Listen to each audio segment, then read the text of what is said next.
Broadcasting from Silicon Valley, California, this is Conversations with Jennylyn.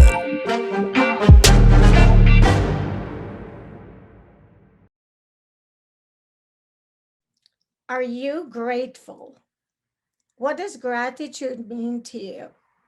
Is there anything in your life that you could look at and be very grateful for it?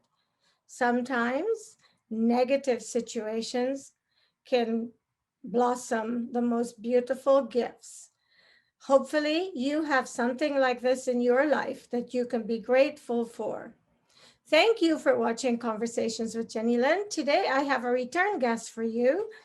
And I have asked him back because he is such an inspiring person and has so much to teach us. And much of it comes from his experiences from very early in his life. And today, he is here to share how he turned adversity into the most beautiful sunshine and blessings. And hopefully, he has something to share today that if you're struggling, can help you to turn that struggle around. And his name is Peter Redgrove, and he's a transformational lifestyle coach and an agent of transformation. And I welcome him back to Conversations with Jennylyn. Welcome, Peter. Well, thank you, Jennylyn. It's a pleasure to be back again. And good morning to your viewers. I'm very happy to be here. So, Peter, for those people who have not seen the previous interview that we've done, would you just like to share a little bit about your childhood and where you are today, and then we can start from there, and then maybe you can share the things that you are grateful for, because based on what I know, I think you have a lot to be grateful for. I do indeed. And I'll give you the cliff notes on my own life. I was born, raised in England, and my mother could not keep me, and that's we could spend a whole hour on that. But I was sent to an orphanage in near London, and in fact, there were two orphanages I spent most of my formative years in, and was kind of let go or cast out in a way when I was not quite 15. And I was able to get an apprenticeship with a major restaurant hotel group. I've always had an interest in good food, although I didn't experience it. And I spent about 7 years studying the cooking arts. And it is an art, by the way, it's a passion. I still cook every day.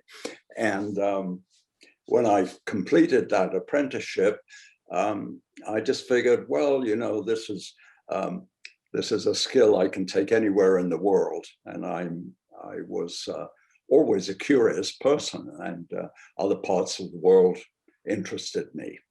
And so I came to America.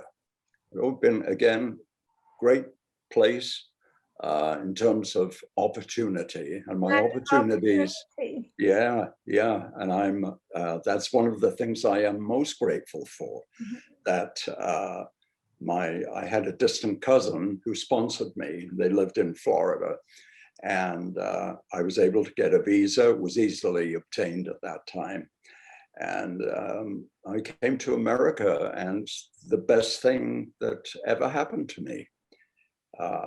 It was scary, and because a whole different culture. Mm-hmm. And I had very little money. I had $100 or so. And, you know, again, entrepreneurial blood, knowing that I had other things to do in this lifetime, opened an antique store. I did odd jobs to save enough money, and opened an antique store, ran that for a year, and sold it to a person that was manifested to me, because I knew that was not what I was meant to do. And so my life really has been a series of manifestations for which I'm totally grateful. And but what does gratitude mean?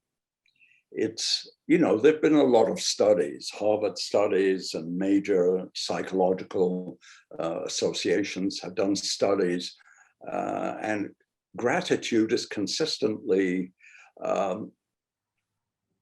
associated with greater happiness. Right. And after all, isn't that what we all want? A happy life. And, it helps having a good attitude and being grateful for what you have rather than focusing on what you don't have. It helps you relish good experiences and deal with adversity. And it helps you build strong relationships. There are lots of ways people express gratitude, but gratitude is something I've thought about a lot recently. And every time I look around me, I feel grateful, considering where I started. I hope you do. I do indeed. I am so proud of what you have accomplished. I don't know you intimately, but what I do know is that you have been a huge success. And a lot of people who start out the way you do sometimes get caught up in the mindset that, I just wasn't born for anything good in this life. And they tell themselves that, and they actually conform to that belief, and they live these miserable lives. Yes. Peter, what was it in you and those like you who decide, well, I am sitting in a bowl of lemons. What am I going to do with these lemons? You make lemonade. Everyone said that. If the life gives you lemons, make lemonade. Make lemonade. So what does that mean? Well, it just means you look at what you have, the ingredients that you have to work with, and work with them. And really, much of it stems from your personal attitude. And my mantra has been, since I can remember, is want to, can do, and the most important part, will do. And it's really, if you keep those three little focus points in view, and you keep telling yourself, I am worthy, I have purpose, and I will succeed. And I'm not talking about success in terms of material stuff, because none of that, when it's time to walk through the door that all of us will walk through, none of that goes with us. I've seen a lot of shrouds. I've never seen one with a pocket. And so success really means, how well have you lived this life? Well, in terms of purpose, what have you done with what you were given? Very good. It reminds me of a wonderful story I'd like to share, because it's poignant. There was this billionaire who died and was greeted at the pearly gates. Yes, everyone does go to the pearly. Yeah, the pearly gate story. Yeah, and was greeted by the Lord. And the Lord said, well, my son, I'm so happy to see you. Let me show you your new home. So he was walking down one boulevard after another. The houses were beyond anything in terms of magnificence that we have here on earth. And he turned a corner, went to another boulevard, and there was this picket fence, and the Lord took the billionaire by the hand and said, here you are, my friend, here's your new home. And the billionaire said, well, my Lord, there must be some mistake. Do you know who I am? And the Lord said, yes, I do. And there beyond the picket fence was this little wooden shack. And the billionaire said, but there must be some mistake. And the Lord said, no, son, we built the best we could build with what you sent. I love it. It's beautiful. It's poignant. It is. And it really makes my point about, materialism. Right. We're so caught up in stuff, things. And, we measure, this culture in particular measures success by stuff, things, and money. I know a few people who are caught up in relationships because they're so hung up on money and prestige, and they're miserable. Yes. But because that's paramount, they live these miserable lives that are so fake and phony, and it's so sad to watch, Well, it is. And, the satisfaction of stuff, things, wears off very quickly. It's fleeting in its deliciousness, turns sour. Well, I think a lot of insecure people define themselves by stuff. They have no self-worth, and so if they can show the world that they have power and money, or they live this prestigious life, that's how they define themselves. But behind closed doors, it's like, it's not a life I would want, and I know it too. It's not a life you would want. So no, there you go. I think we both know people like that. Yes. And it's sad, really, because my belief is if you're blessed with great wealth, then there's a responsibility that comes with that in terms of sharing it and doing good with it. Right. And not when you're dead, but when you're alive, give with warm hands. I've started to give things that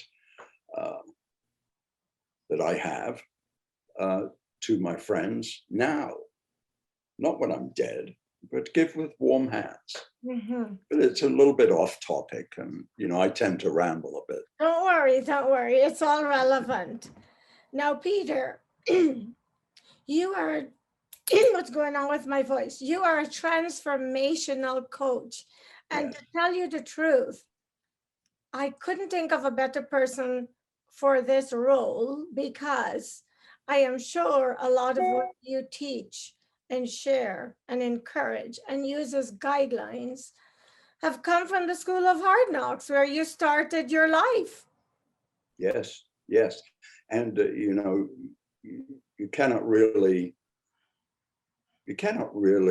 equip yourself with experience from a book solely. You really have to kind of live it. And, pitfalls and all. And I've tripped over bumps in the road many, many times, but have been able to pick myself up. And what I do as a coach, there are a couple of things.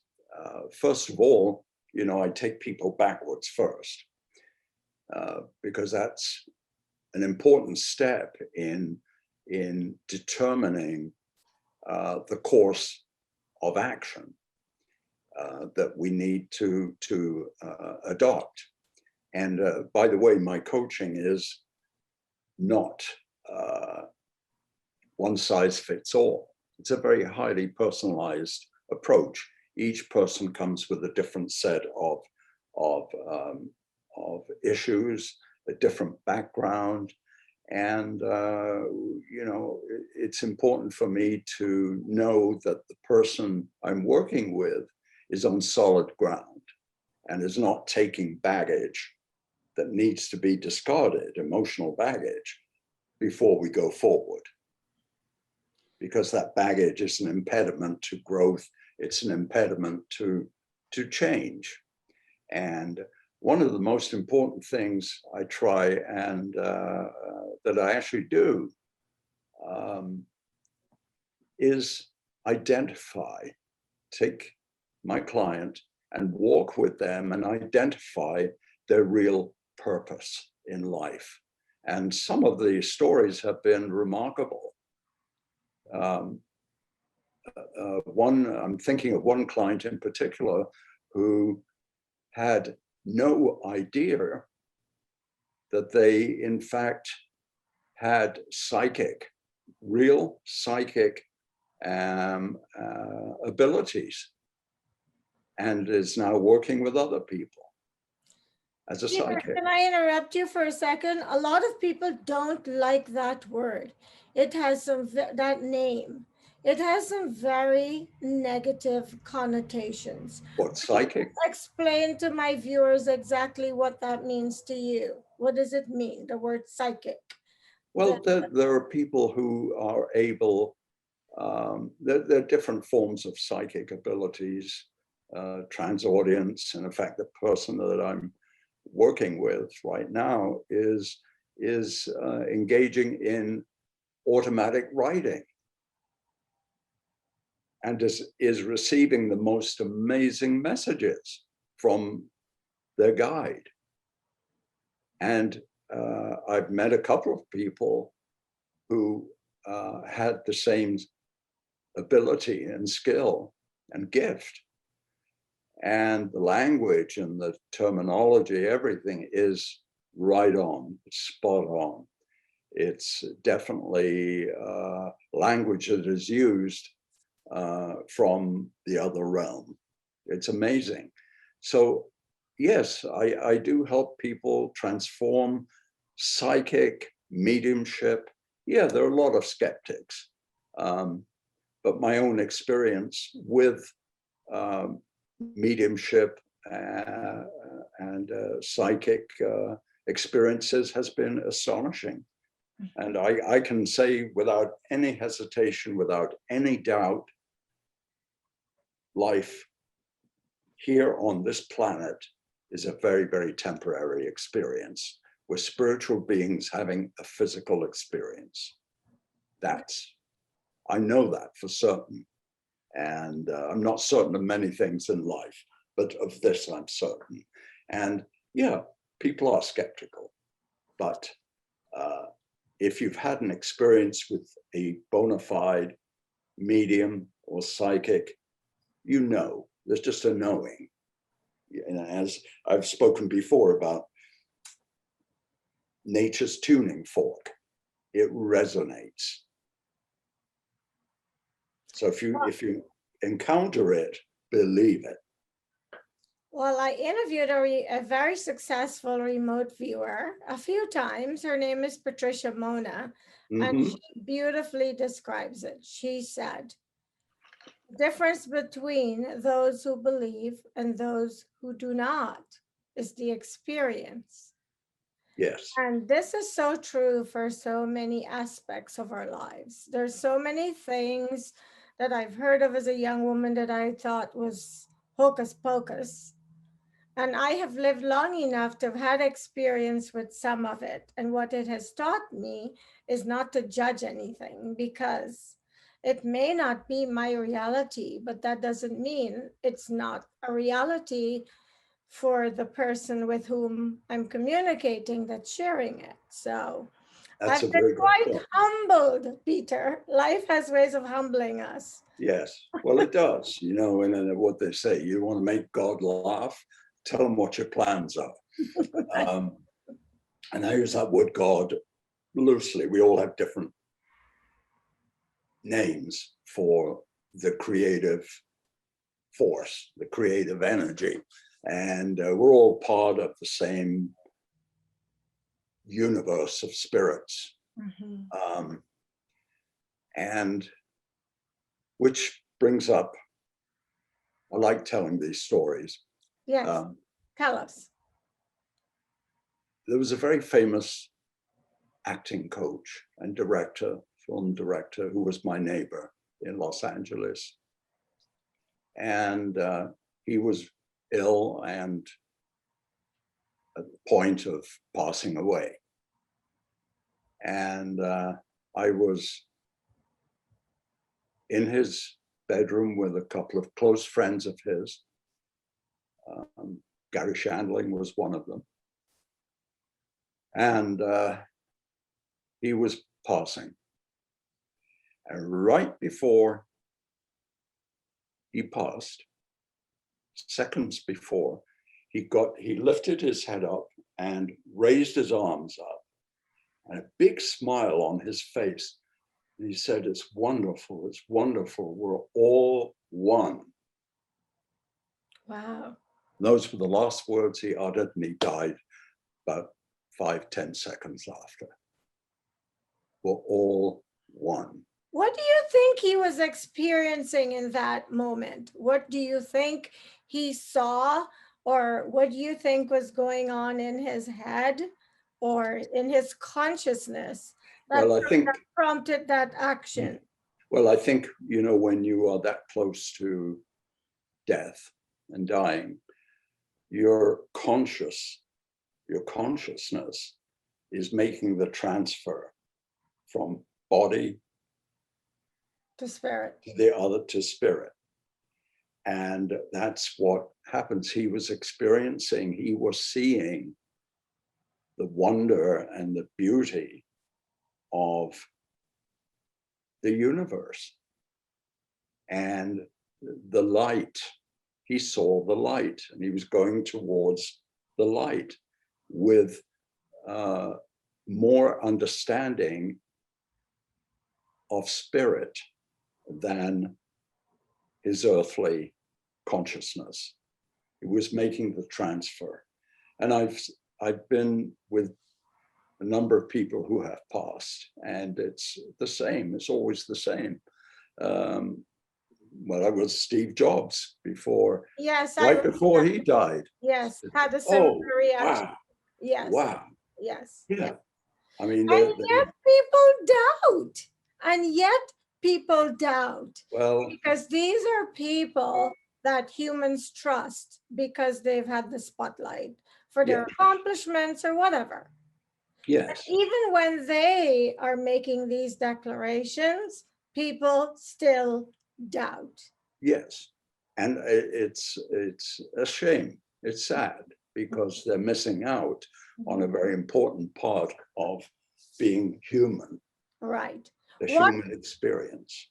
Where were you in your spiritual development at this time, and what effect did that experience have on you? Oh, it was profound. It was profound. And it just again reaffirmed what I already believed. Oh, you already believe. And there was no room for any doubt. There's no margin of error in it, because the experience I've witnessed during my years working in a hospice situation, this was not a new experience. And, you know, my friend James Van Prague, I've known and mentored him for many, many years. And I've had extraordinary experiences with him that prove beyond a shadow of doubt that there is life after life, and that this experience we're having is, from the universe's point of view, is not even the blink of an eye. You know, when we're reading about people who are 110, 112 years old, that seems like an eternity for us, but it's nothing. And that's why it's so important, Jenny, for people to feed their soul while they're here. Feed the soul, feed the mind. Don't starve yourself spiritually. Connect And spirit shows many, many ways of you being able to connect with them. You just have to have good peripheral vision spiritually. So Peter, what do you think, or why do you think that so many people, when they get to the earth, because apparently we have all come here with a pre-planned agenda. Yes. But we come here and then we are born into a human body, and then somehow we don't remember why. And what happens to people who just keep blockages around them and never allow for the divine plan to unfold? Well, the divine plan is ours to unfold. It's people who get stuck. And one of the things I specialize in terms of coaching is to help people move, get unstuck. And, you know, it can be a bumpy ride. If you fall flat on your face, you're still moving forward. Right. The thing is to pick yourself up and move. People get stuck. It's as simple and as complicated as that. And they get stuck for a variety of reasons. And they get stuck in relationships. They get stuck in jobs they hate. They get stuck in 100 different ways. And sometimes they just are so blocked, they cannot see their way out. As a coach, what have you noticed is the common cause why people are stuck when they are? Fear. I was thinking that. I know that, but I wanted to hear if you had another answer, because people will stay in what they know, even if they're miserable as hell, because they lack the courage to change that thing that is not working. Correct. And I'm a coach now. Yeah, you are. But you're spot on. Yeah. It's absolutely fear that there are two main drivers in that move the human spirit: fear and love. And both are very, very powerful. And those who wrap themselves around with fear move very slowly or not at all. They have two speeds: dead slow and stop. And it's, if they only understood how dangerous that is in terms of evolving and expanding their awareness, and also most importantly,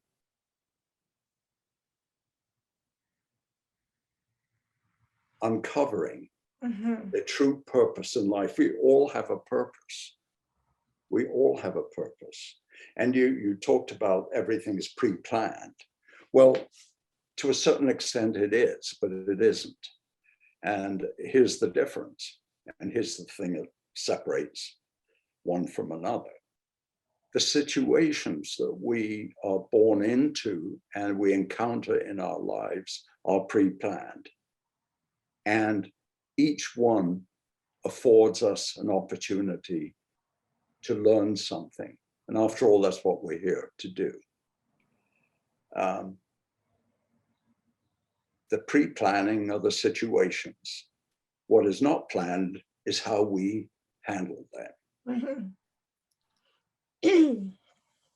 Well, I follow quite a few spiritual teachers, and I am not into organized religion. I don't believe in religion. So I listen to the philosophy of many different beliefs. And what I've learned is almost every one of the teachers that I listen to have said that they kept being pulled toward doing this work, and they were resisting it because it's so frowned upon, it's so judged, it's so foreign.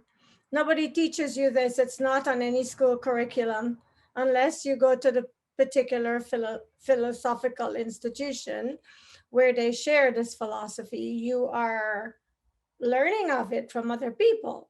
And oftentimes Yes. it's difficult to understand what they believe because it's not easy oftentimes for them to explain it to you.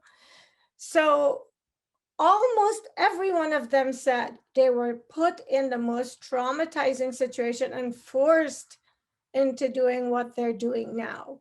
Why do you think that happens with some people and not everybody? Well, if I was on the other side, I'd be able to answer that question. Okay. I can't really answer it, I think, Okay. other than to say that each of us encounters situations that seem at times insurmountable and problems that we just feel we cannot solve. But the truth of the matter is there isn't anything in life that we are presented with for which we do not have the tools. We're given everything we need when we incarnate. Nature's tooling, tool chest is right here. Yes. Intuition. That is something that the most successful people I know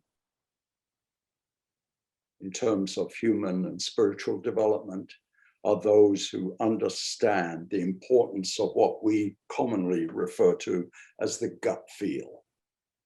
But it's nature's tuning fork again. It's our intuition. It will never steer you wrong. It's our moral and spiritual compass. But the thing that I was going to say, we as a species, we're really good at talking ourselves out of acting on what we feel. And I was going to say that throughout my life, that voice has been blinding. But because there's nothing attached to it, I always thought, oh, that's just me thinking this. And then well, it is you thinking it. It is you thinking it. But it's also, and the intuition, this is what I believe. Intuition is a receptacle of enough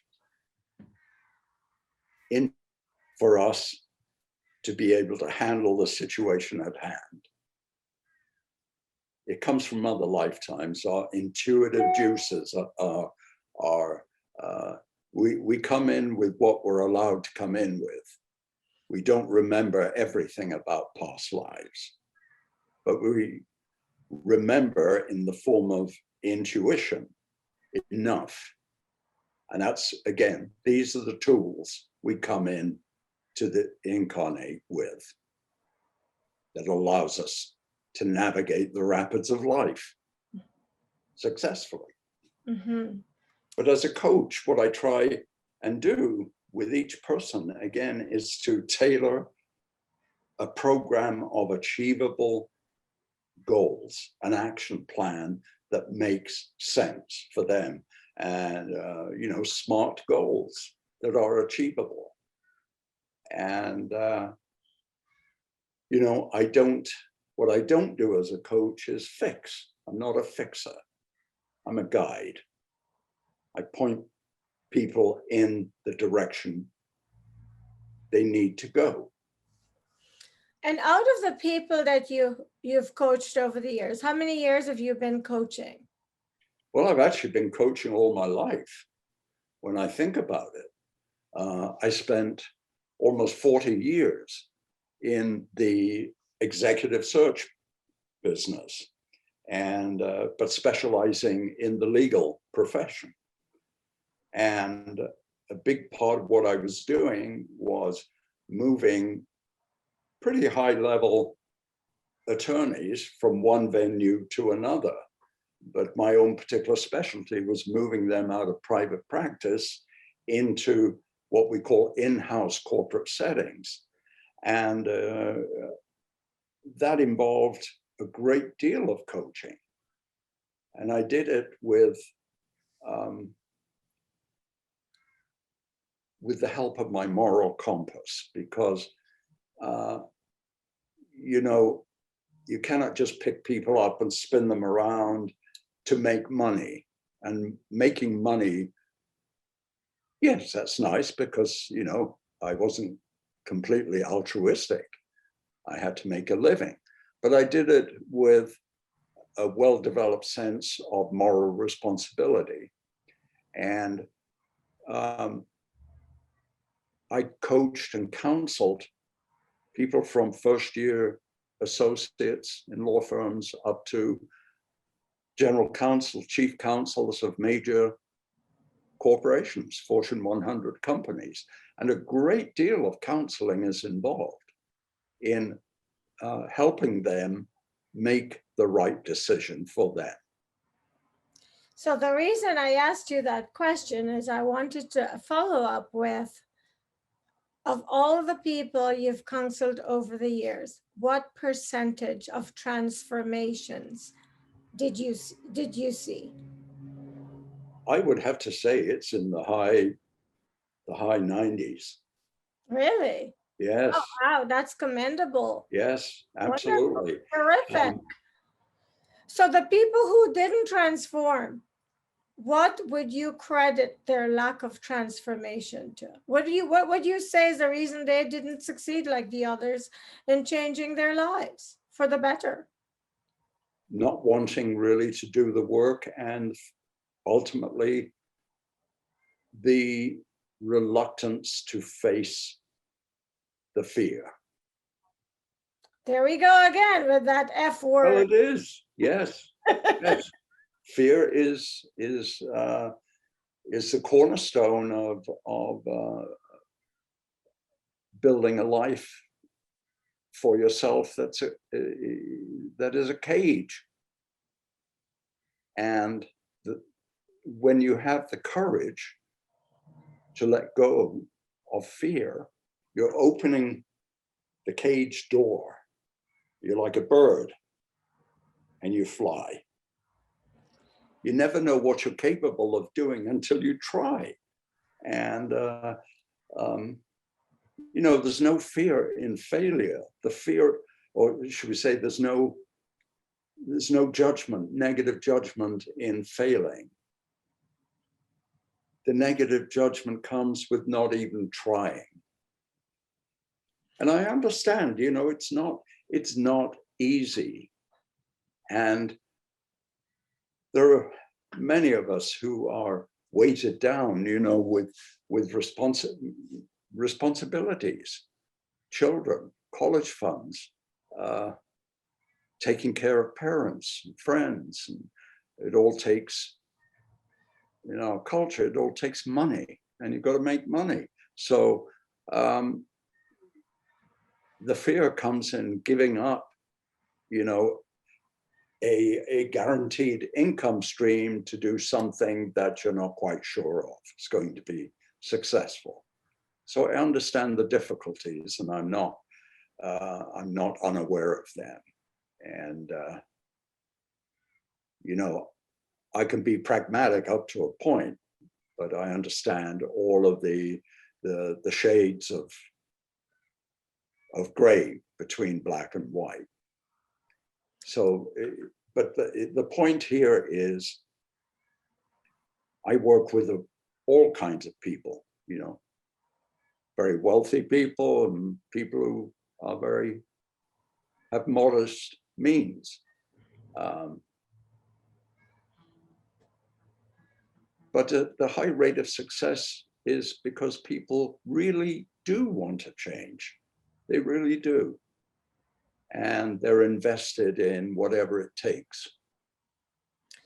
So Peter, I know that your formative life was spent in a orphanage. This is something I think a lot about, because your story is not an isolated one. I have heard this almost every orphanage situation I know. Have you ever thought of ways that you could possibly help, or is it possible to change that environment for people now who, there's so many kids that end up in those institutions. And it sounds like a large percentage of them have had the same type of experience you had living there. What do you think can be done to change that atmosphere so that even though these poor kids that end up in there, they're there because of unpleasant circumstances most times, and then they go to sometimes a worse situation. Thank God I've never lived in an orphanage, but I've heard of lots of situations and stories about what goes on in there. Do you Yes. think there's any kind of reform? I don't know. I think the only thing that I can think of is more regulation and more inspection. And but again, that's, we're talking about something that doesn't appear to be a priority in terms of our governing bodies. And it always comes down to money. Mm-hmm. Everything. Oh, we don't have the money for that, to set that kind of administrative force up. My mother-in-law, in fact, spent many years in child protective services. How she did it, I don't know, because it's emotionally draining. I mean, the situations of child neglect and cruelty is astonishing in our society. And I think it's kind of under the radar. People don't talk about it a lot, but there is so much child abuse and neglect going on. It's astonishing. And I think it's important because every single child in one of those institutions grows up to become a part of society. Well, yeah, and if they're not taught what is, then these people become perpetrators, and yes. I don't know. I think a lot about that, and I think there has to be a way. Maybe they can ask people like you to volunteer a few hours to help. Yes, and I'd be happy to, but I think I don't know what it is, Jennylyn, with the epidemic of child abuse. I think it's another manifestation of the problems that we are having in our culture. Of course. It's like education is not a priority. It's always money, money, money, and it's so short-sighted. I mean, in other parts of the world, teachers are esteemed, and the teaching profession attracts the best of the best, and they are compensated as such. But here, not so. And it's so foolish, because the best investment we can make in our future is in the education of our children. Maybe I'm naive in thinking this, because we spend so much money on wars. Well, and I believe, it's like COVID. It's a similar thing. These kids, they are like viruses that eventually attack other people in society because they don't know any different. And because they were raised with these, some of them, barbaric conditions, and then children learn what they live. Yes. And they become products of their upbringing. Well, the victims of benign neglect. And, I love that. Victims of benign neglect. Yes. And it's sad, and it's short-sighted. It's short-sighted on our part, because we are supposedly the richest nation on the planet. And yet there are children going to bed every night starving. What? And farmers are being paid not to grow crops. It's all upside down. I mean, this is a little bit off topic here, but it is all part and parcel of, I would say, a spiritual malaise. But I think we're coming out of it. There is a growing awareness of the need to not only feed your body, but feed your spirit, your mind. Well, you know, Peter, maybe I know you've done so much in your life, but maybe this is another thing you can put under your belt. Maybe you can be an advocate to start a foundation or some sort of coalition and get others involved to oversee some of these places to save those children. Yes. You were one of those children. And well, I was, but it was a different time. Mm. And you know, and the reasons for the abuse were in a way very different. I mean, the nuns that supposedly took care of me and the other kids, many of them didn't want to be nuns. They were forced into that situation by poor families in Ireland. Most of them were Irish. And of course, over time, you know, for most women, it's an unnatural state.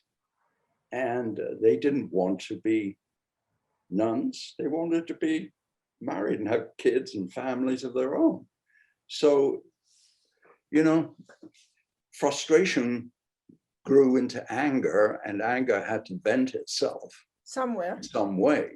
And it was always the objects of the anger were some of the children.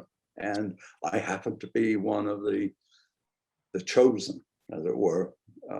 But, you know, my last interview, we talked about that. Did we talk about that nun that came through? Yes, yeah. You did. And, you know, I'm so grateful that you're so open about this. And I want you to know how much I respect the people like you who decide, I'm going to have a good life. I don't give a crap what people do to me, what people say to me, how people try to stop me. I've never lived in an orphanage, but I've encountered great difficulty in my life. And I always told myself, those difficulties are not more powerful than me. I am ferocious and I will live the life I want to live. Amen. And I've done it, you know, and it's not easy. And, you know, there's so many deterrents, so many boulders you encounter. Yes. But you just have to look at them and go, now this is my lesson on how to strategize because I'm getting over or around this. Nothing is stopping me. I mean, here's the bottom line, really. You are who you want to be. You can be who you want to be. You just have to have the belief in yourself. Let go of things that are causing you to falter and to stay in one place. You got to keep moving. If you don't, you atrophy physically and spiritually. So you got to keep moving. And life has a way of, you know, taking you in directions you never had any idea you would be going down. And that's been the case of my life. It's really been, the key really is attitude. Attitude. It rules everything. Mm-hmm. Peter, there are so many people that are sitting that might be watching this interview, listening to you say, you got to keep moving. You have it in you. These all sound like catchphrases that for most people who have a lot of self-doubt. Yes. It just sounds like the easy thing to say, like, do it. Then, you know, they just don't know where to begin to do it. Well, that's what I help people say to someone who is in that position. What would you say to them? Well, what I would say is, let's work together. Let's find the reason why. I mean, you can't cure something if you don't know the cause of the disease. You got to find out, you've got to go back so that you understand why the symptoms are manifesting. And that's really what I would do first in my coaching, is find out why. And that's when I say I take people back. Let's start from the beginning of your life and find out what has brought you to this point and why you are stuck here. And then we work on affirmation. So Peter, Again, yeah, sorry. you know, it's the mantra: can do, want to, will do. So we're out of time. What do you want to leave with the viewers before we go? What I'd like to leave is a message of positivity. Each one of us is awesome. Each one of us can live the life we're meant to live if we have the courage to let go of resentment, anger, the things that block us. Letting go is a big part of moving forward. And after all, we do need to move forward. We have to keep moving. So let go of fear, let go of anger, let go of resentment, let go. It is counterproductive. And be grateful. Focus on what is good in your life. Focus on what you can be grateful for, not what you want to have and don't have. Because believe me, even those with the least among us have more than many others on this planet. So be grateful for what we have and focus on the goodness of the human spirit. And if any of you are feeling stuck, give me a call, contact me. I can help you with that. That's what I do. That's the sum and total of my life experience. Why don't you leave your number? Well, I'll leave you my email. Okay. Peter Redgrove, PeterRedgrove at mac.com. And my website, please do take a moment and take a look at it. It's peterredgrove.com. And there's a link. There's a link at the bottom of the home page to my Facebook page. And I try and leave every day or 2 days an uplifting, affirming message. So I hope I'll hear from some of you, and I wish you all blessings and a wonderful life, a happy life. Thank you so much, Peter. Thank you, Jenny. You're very welcome. And thank you for watching Conversations with Jennylyn. When a conversation is all you need to be inspired, like this conversation I've just had with Peter, and I will see you next time with another fascinating person. Thank you.